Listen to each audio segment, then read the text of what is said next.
ओम श्री गणेशाय नमः। ओम नमो भगवते वासुदेवाय। हरे कृष्णा कृष्ण कृष्णा हरे हरे, हरे राम राम राम हरे हरे। तव्हां सभिनी हरि भक्तन के नमस्ते। प्यारा भक्तों, ही कथा पाण गुरु कृपा से हासिल करे रहा आयूं। श्री गणपति सरस्वती जो दरे ध्यान करियां थो मां भागवत महापुराण जो बयान, जंहिंमें व्यासदेव ऐं श्री सुखदेव जी कयो आहे श्री कृष्ण लीला जो गुणगान। सभई चओ जय भागवतम महापुराण। प्यारा भक्तों, कल कथा में पाण श्रीमद् भागवत महापुराण साहिब जे नाए स्कंद जे 16 अध्याय जे बे भाग में ॾिठो हो त परशुराम पंहिंजे पढ़ण अनुसार 21 दफ़ा खत्रियन के मारे हिन पृथ्वी तां अधर्म जो नाश कयो हो ऐं 21 दफ़ा कुरुक्षेत्र में ब्राह्मणन के पृथ्वी दान ॾिनी हुई। सभई चओ जय श्री कृष्णा। तंहिं बाद अध्याय 17 जे पहिरें भाग में पाण के श्री सुखदेव जी ॿुधाइनि था त राजा जजाट जो पुट तमामु तेजवान ऐं प्रतापी हो। उन जी कथा कुछ हिन तरह हुई त गौतम रखेश्वर, जंहिंजी एलिया नाले स्त्री तमामु सुंदर हुई, जंहिंखे ॾिसी इंद्र मोहित थी वियो हो। हिकु ॾींहुं इंद्र कपट करे उन सां भोग विलास कयो।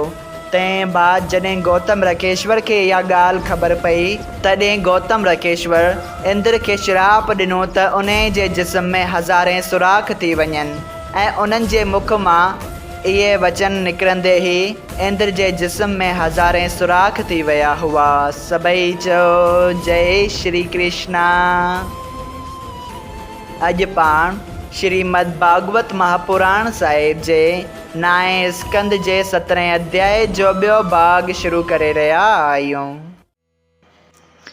श्राप मिलण बाद जॾहिं इंद्र शर्म खां पंहिंजे राज सिंघासन ते न वञी कंवल जी टारीअ में वञी लिकी वेठो, तॾहिं रखेश्वरन इंद्रासन ख़ाली ॾिसी राजा नेक जे पुट राजा जजात के इंद्रासन ते विहारियो।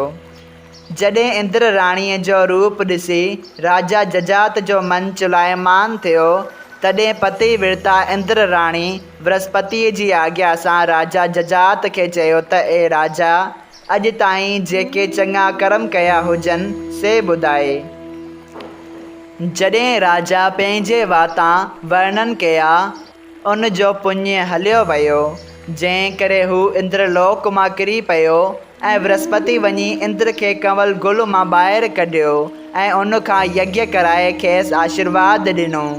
ऐं जॾहिं उहे वॾा 1000 सुराख नंढा थी विया, तॾहिं इंद्र पंहिंजे राज सिंघासन ते वेही राज करणु लॻो। एतिरी कथा ॿुधाए श्री सुखदेव जी चयो त हे राजा परीक्षित, मां हाणे राजा नेक जे ॿिए वंश जी कथा ॿुधायां थो।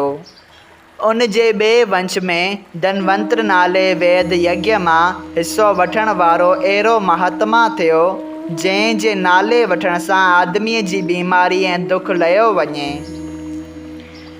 उन जे वंश में राजा बिलाशु वॾो प्रतापी थियो। उनखे मदालसा नाले स्त्रीअ मां आलोक ऐं ॿिया पुट पैदा थिया। इहो राजा आलोक 66,000 वर्य राज करे जवान रहियो हो ऐं राणी मदालसा पंहिंजनि पुटनि खे नंढपण में ज्ञान सेखारींदी हुई। उन मरण वक़्तु 2 श्लोक राजा आलोक खे ॿुधाए चयो त तूं इन्हनि श्लोकनि खे यादि करे छॾ। जॾहिं तो ते का औखाई पवे, तॾहिं उहे श्लोक पढ़ी उन मूजिबि कमु कजि। सो राजा उन्हनि ॿिन्ही श्लोकनि खे यादि करे संसारी सुखनि में लिपटजी राज करणु लॻो। जॾहिं ॿियनि राजाउनि उन खे भोग ऐं विलास में फाथल ॾिठो, तॾहिं पंहिंजी फ़ौज आणे उन जे नगर खे घेरियो। जॾहिं राजा आलोक ॾिठो त हाणे मुंहिंजा पिराण ऐं राज बचणु ॾाढो मुश्किल आहे, तॾहिं पाण खे औखाईअ में ॼाणी उहो श्लोक कढी पढ़ियो त उन में लिखियलु हो त सवाइ सत्संग जे ॿी कंहिं सां प्रीत न कजि, संसारी माण्हुनि सां प्रेम ऐं संगत करण में दुख प्राप्त थिए थो। जगत जो वहिंवार सपने वांगुरु सम्झी उन में मन लॻाइणु न घुरिजे। संसारी ख़्वाहिश रखणु दुख जी फांसी आहे। जॾहिं इहो श्लोक पढ़ण सां राजा आलूक खे ज्ञान प्राप्त थियो, तॾहिं हू सभु कुझु त्यागे जंगल तरफ़ हरी भॼन करण लाइ हलियो वियो।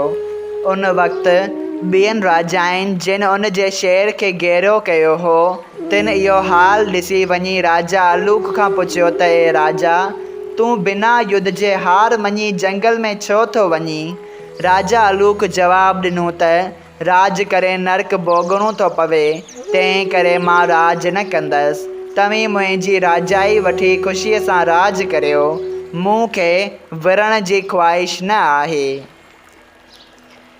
जॾहिं इहा ॻाल्हि ॿुधी ॿियनि राजाउनि खे नरक भोगण जे डप खां ज्ञान प्राप्त थियो, तॾहिं उन्हनि राजा आलूक जो मुल्क वठणु वाजिबु न ॼातो ऐं पंहिंजे मुल्क ॾांहुं मोटी विया। तॾहिं राजा आलूक वरी धर्म सां राज करणु लॻो।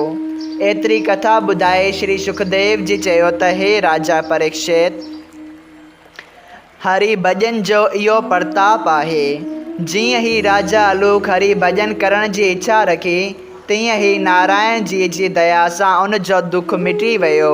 पर जेके माण्हू परमेश्वर जो तप ऐं सुमरण कनि था, तिन खे ख़बर न आहे कहिड़ो सुख मिलंदो हूंदो। उन आलूक जे वंश में राजा रंबस अहिड़ो महात्मा ऐं ज्ञानी थियो, जंहिं जे वंश में सभु ब्राह्मण थी विया ऐं उन जे कुल में राजा रज वॾो प्रतापी ऐं धर्मात्मा थियो। उन खे 500 पुट तमामु बलवान पैदा थिया। हिकिड़े दफ़े इंद्र ऐं ॿियनि देवताउनि जो राज दैतन खसे वरितो। जॾहिं इंद्र बृहस्पति जी आज्ञा मूजिबि राजा रज खां सहायता घुरी, तॾहिं राजा रज पंहिंजी 500 पुटनि सां इंद्र जी मदद कई। जॾहिं दैतन खे जीते इंद्र आसन देवताउनि खे ॾियणु लॻो, तॾहिं इंद्र उन खे चयो त देवलोक जो राज तव्हां करियो। जॾहिं राजा रज इंद्र ऐं ॿियनि देवताउनि जे चवण सां घणनि ॾींहंनि ताईं देवलोक जो राज करे मरी वियो, तॾहिं संदसि पुट बि इंद्रलोक जो राज ज़बरदस्ती सां करणु लॻा ऐं यज्ञ में इंद्र जो हिसो बि पाण वठणु लॻा। इंद्र ऐं ॿियनि देवताउनि जे घुरण ते बि उन्हनि इंद्रलोक जो राज कोन छॾियो। तॾहिं देवताउनि जी वेनती करण ते बृहस्पति पंहिंजे तप जे बल सां राजा रज जे पुटनि खे मारे छॾियो। जॾहिं उन्हनि मां को बि जीअरो कोन बचियो, तॾहिं बृहस्पति जी कृपा सां इंद्र देवलोक जो राज पातो ऐं देवताउनि यज्ञ मां हिसो वठणु लॻा। सभई चओ जय श्री कृष्णा। श्रीमद् भागवत महापुराण साहिब जे 9 स्कंद जो 17 अध्याय संपूर्ण थियो। अगरि तव्हां सभिनी हरि भक्तनि खे हिन कथा मां लाभ हासिल थियो हुजे त कृपया हिन कथा खे ॿियनि हरि भक्तनि सां शेयर कजो त उन्हनि जो बि भलो थिए ऐं तव्हांजो बि भलो थिए। सभई चओ जय सिया राम। राधे राधे।